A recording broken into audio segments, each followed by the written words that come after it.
Hello everyone, welcome back to my YouTube channel study with Prakash साठ डूंगरपुर। दोस्तों, आज हम पढ़ेंगे क्लास 12th इंग्लिश का chapter 9 a walk through the fire, आग में होकर चलना।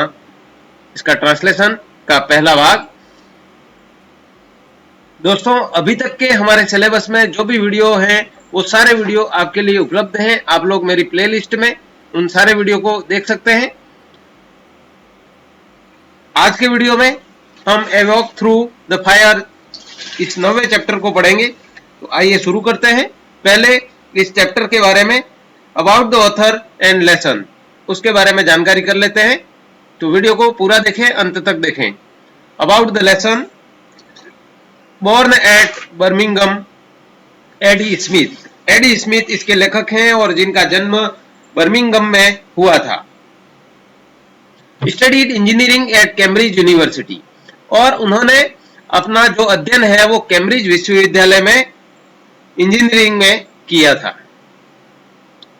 अ walk through the fire by him was broadcast on BBC London, और उनके द्वारा लिखित ए walk through the fire by him was broadcasting, यानी उसका जो बीबीसी लंदन पर प्रसारण किया गया था।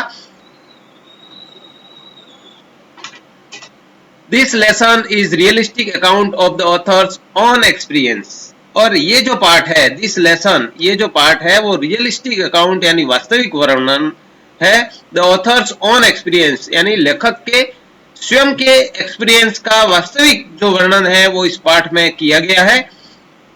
As a British army soldier, एक अंग्रेज सेना के सैनिक के रूप में, during his posting at Hyderabad in India, अपनी नियुक्ति के दौरान, अपने यानी उसने जब हैदराबाद में, भारत में हैदराबाद राज्य में जब उसकी नियुक्ति हुई थी, वहां पर उसने अपने अनुभवों का एक अंग्रेज सैनिक के रूप में वास्तविक वर्णन जो यहां पर किया गया है। He recounts here how an elderly Indian, इसने यहां पर रिकाउंट्स का मतलब वर्णन किया है। हियर यहां पर उसने वर्णन किया है कि हाउ एन एल्डरली इंडियन, किस प्रकार से एक बूढ़ा भारतीय, whom he found lying wounded by the roadside, जिसे सड़क के किनारे घायल अवस्था में उसने पाया था। whom यानी जिसे, he found यानी उसने पाया था, lying यानी पड़ा हुआ, लेटा हुआ, wounded यानी घायल अवस्था में, by the roadside यानी रोड के किनारे पर। gave him several surprise one after another by way of his mysterious behavior, remarks and above all his work through the fire. उसने gave him several surprise, कई सारे उसने आश्चर्यजनक कार्य हैं उसके, several surprise रहस्यपूर्ण उसके जो आश्चर्य हैं, one after another by way his mysterious behaviour, यानी अपने रहस्यपूर्ण व्यवहार। मास्टरियस बिहेवियर का मतलब रहस्यपूर्ण व्यवहार, और रिमार्क्स उसके विचार, and above all his work, और उसके सारे जो कार्य कारनामे, मुख्यतः वर्क थ्रू द फायर, मुख्यतः आग पर चलने के कारनामे के एक के बाद एक कई कारनामे करके उसने आश्चर्य में डाल दिया। यानी उस बूढ़े व्यक्ति के बारे में यहाँ पर ये बात कर रहा है कि उसने ऐसे कई सारे आश्चर्य उसके सामने पेश किए, वन आफ्टर वन यानी एक के बाद ऐसे कई सारे कर्तव्य हैं वो उसने किए, और रहस्यपूर्ण व्यवहार और विचार उसने प्रदर्शित किए, और खास करके आग पर चलने के बाद। यानी उससे यहाँ पर वो जो अंग्रेज सैनिक था वो बहुत ज्यादा आश्चर्य में पड़ गया।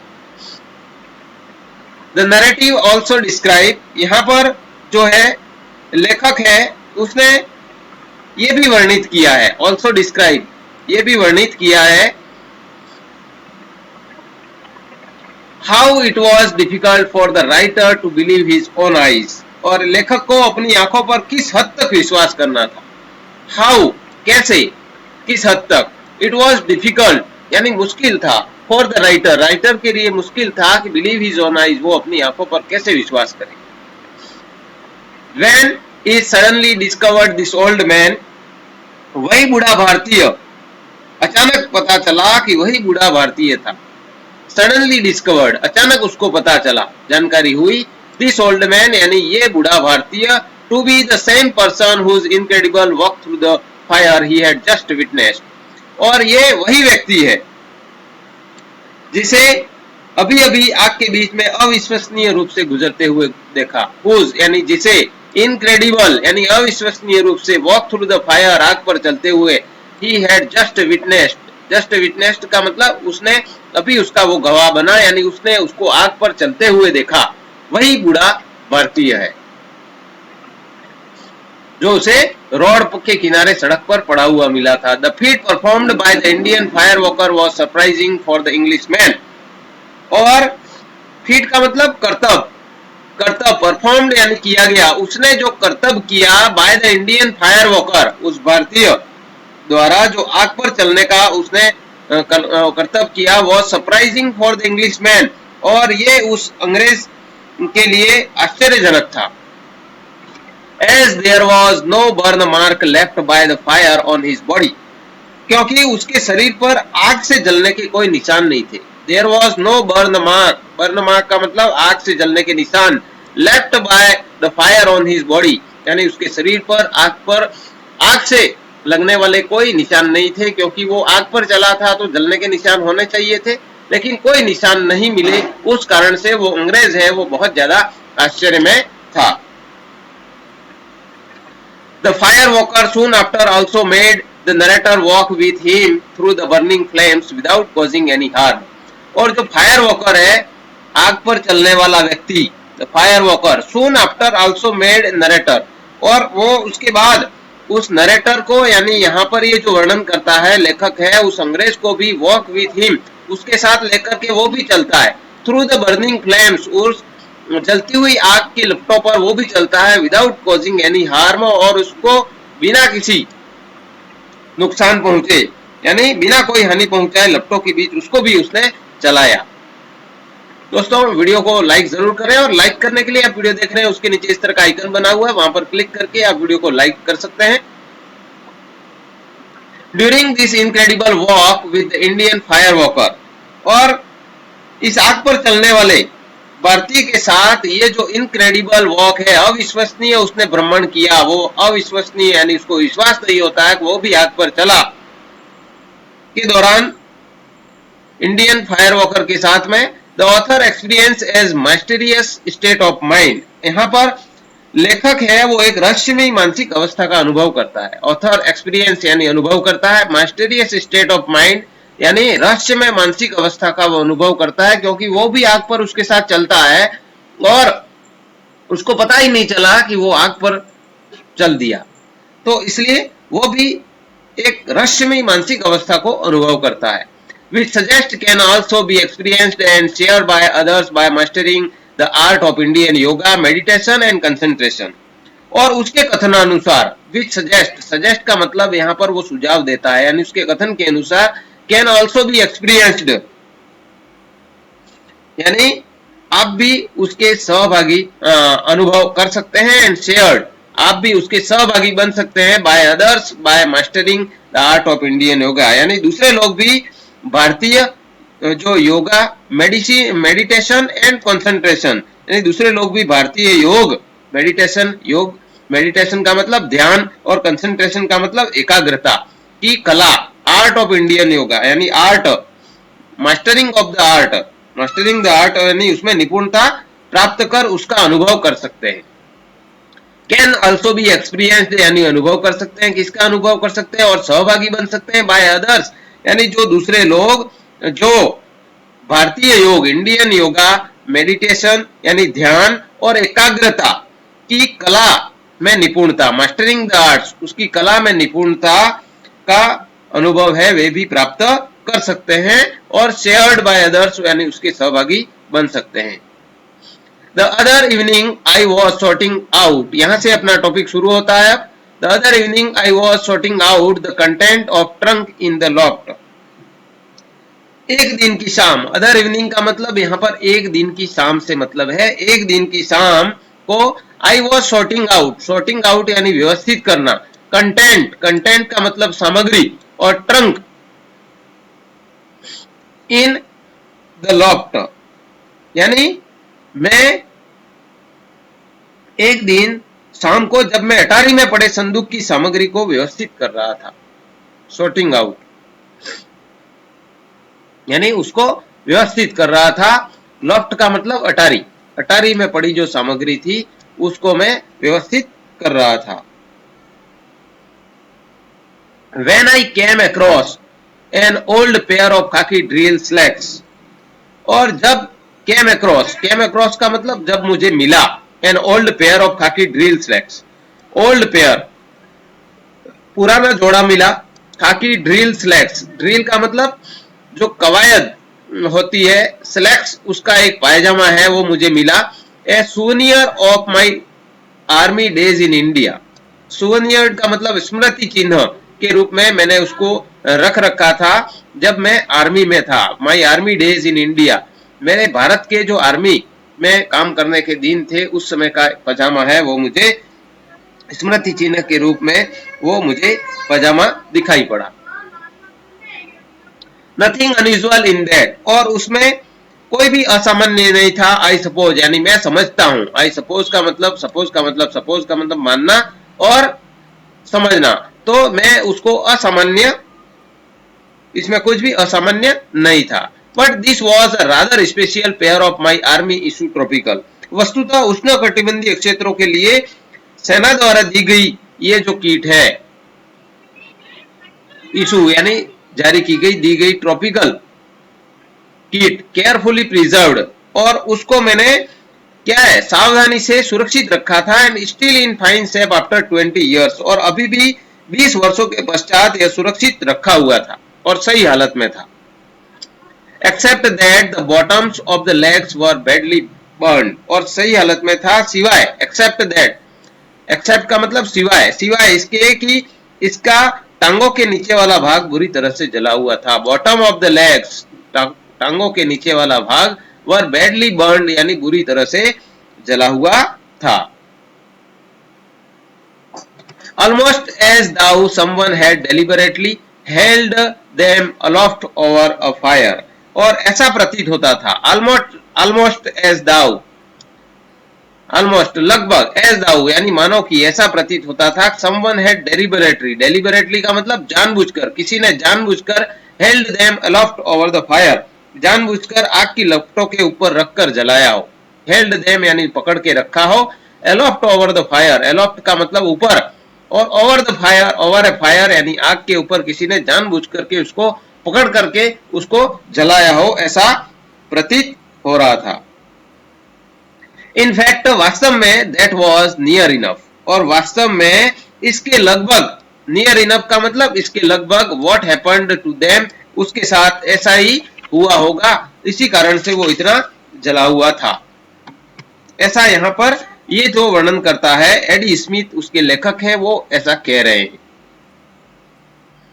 It was in the early part of 1947, यह 1947 का प्रारंभिक काल था। Early was in the early part यानी प्रारंभिक काल, 1947 का ये प्रारंभिक काल था। When I found myself stationed at Sapper camp at a small place called Begumpet in Hyderabad state, और जब मुझे पता चला, when I found यानी जब मैंने पाया या जब मुझे पता चला कि मेरी नियुक्ति हैदराबाद राज्य के बेगमपेट नामक एक छोटे से स्थान पर, यानी सैपर कैंप, सैपर कैंप कौन सा होता है, सड़क पर पुल आदि बनाने वाले सैनिकों का शिविर, उसमें मेरी नियुक्ति हो गई। आई फाउंड माई सेल्फ, मैंने अपने आप को पाया, मुझे पता चला। स्टेशन का मतलब मेरी नियुक्ति हो गई। सैपर कैंप में, सैपर कैंप यानी पुल बनाने वाले जो सैनिक होते हैं वहां पर, उसमें मेरी नियुक्ति होगी। एट स्मॉल प्लेस यानी छोटे से स्थान, कोल्ड बेगमपेट, जिसको बेगमपेट के नाम से जानते हैं, इन हैदराबाद स्टेट, हैदराबाद राज्य में, वहां पर मेरी नियुक्ति हो गई। And one evening I was driving back to the camp after a visit to nearby town of Secunderabad. और and one evening, एक शाम को, I was driving back, मैं गाड़ी चलाते हुए यानी लौट रहा था। ड्राइविंग बैक यानी वापस लौट रहा था। टू द कैंप, मैं कैंप की तरफ वापस लौट रहा था। After a visit to nearby, पास के ही एक कस्बे को सिकंदराबाद है, वहां पर मैं यानी जाकर के वापस लौट रहा था। यानी एक दिन शाम को जब मैं सिकंदराबाद के पास के कस्बे का दौरा कर रहा था, विजिट यानी दौरा कर रहा था, करके मैं शिविर को लौट रहा था, ड्राइविंग बैक वापस लौट रहा था। Where I had delightful meal at Chinese restaurant, और जहां पर मैंने चीनी रेस्तरां में स्वादिष्ट भोजन का आनंद लिया। डिलाइटफुल का मतलब स्वाद, आनंददायक, स्वादिष्ट, मील यानी भोजन, at Chinese restaurant, Chinese restaurant में मैंने एक स्वादिष्ट भोजन का आनंद लिया। I was at peace with the world, और उसके पश्चात संपूर्ण विश्व के साथ मैं भी पूरी तरह से शांत था। एट पीस यानी शांत, विद द वर्ल्ड। दोस्तों, आपने अभी तक आपके जो सहपाठी हैं उनको मेरे वीडियो को शेयर नहीं किया हो तो आप वीडियो देख रहे हैं, उसके नीचे इस तरह का ये जो आइकन बना हुआ है, इस आइकन पर आप क्लिक करके व्हाट्सएप के एक दो ग्रुपों में वीडियो को जरूर शेयर करें। I had reached a point where the road, मैं सड़क पर ऐसी जगह पहुंच गया। ए पॉइंट यानी ऐसी जगह, एक पॉइंट पर मैं पहुंचा। वेयर द रोड, जहां पर road, such as it was divided, जहां पर रोड है वो दो हिस्सों में बटी हुई थी। डिवाइडेड का मतलब बटी हुई थी। And I was swimming into the left hand fork towards the camp, और मैं शिविर स्थल की तरफ मुड़ा, सिविल स्तर की तरफ मुड़ा। स्विमिंग का मतलब यहाँ पे मुड़ना था। लेफ्ट हैंड फॉर्क, फॉर्क का मतलब क्या है, सड़क दो भागों में बटी हुई थी। टूवर्ड्स यानी की ओर, द कैंप, तो मैं कैंप की ओर मुड़ा जहां पर सड़क दो भागों में बटी थी। I caught a glimpse of something in the headlight over on the right hand fork, और अनायास मुझे ट्रक की रोशनी में दाईं ओर की सड़क पर किसी चीज की एक झलक सी दिखाई पड़ी। I caught a glimpse, glimpse यहाँ पर caught का मतलब पकड़ने से नहीं है, दिखाई देने से है। मैंने पकड़ा यानी देखा। glimpse of something, किसी चीज की झलक। glimpse का मतलब क्या है, झलक। समथिंग यानी किसी चीज की झलक। इन द हेडलाइट, जब मेरी लाइट उस पर पड़ी तब मुझे ऐसा दिखाई दिया। Over on the right hand fork, fork का मतलब सड़क के जो दो भाग बने हुए थे वहां पर दाईं ओर मैंने ऐसी झलक मुझे दिखाई दी। This was a little more than a cart track which lead to small village called Firozguda, और मैंने ट्रक को जो है, यह रास्ता गाड़ियों के आने जाने का यानी कच्चे रास्ते से थोड़ा ठीक था, और जो एक छोटे से गांव फिरोजगुड़ा से को की ओर जाता था। दिस वॉज लिटल मोर, थोड़ा ठीक था। देन अ कार ट्रैक, जहां पर यानी एक कार का रास्ता हो आने जाने का, इस तरह से, यानी यहाँ पर कच्चे रास्ते से मतलब है। कार ट्रैक का मतलब क्या है, कच्चे रास्ते से मतलब है वहां से गुजर सके ऐसा रास्ता था। लीड टू, जो फिरोजगुड़ा की ओर जाता था, छोटे से कस्बे। आई स्टॉप्ड द ट्रक, और मैंने ट्रक को वहीं रोक दिया। और रिवर्स इट बैक, और उसको मैंने थोड़ा रिवर्स में लिया, वापस पीछे लेते हुए। Along the road until the headlights shone across where something had first attracted my attention, यानी मैंने उस ट्रक को थोड़ा थोड़ा उतना पीछे लिया जहां ट्रक की हेडलाइट की चमक में किसी वस्तु पर पहली बार मेरा ध्यान आकृष्ट किया था। Along the road, उस रोड के सहारे यानी रोड पर ही मैंने थोड़ा ट्रक को पीछे लेते हुए। Until the headlights on, जहां पर मेरी हेडलाइट से मुझे दिखाई दिया था।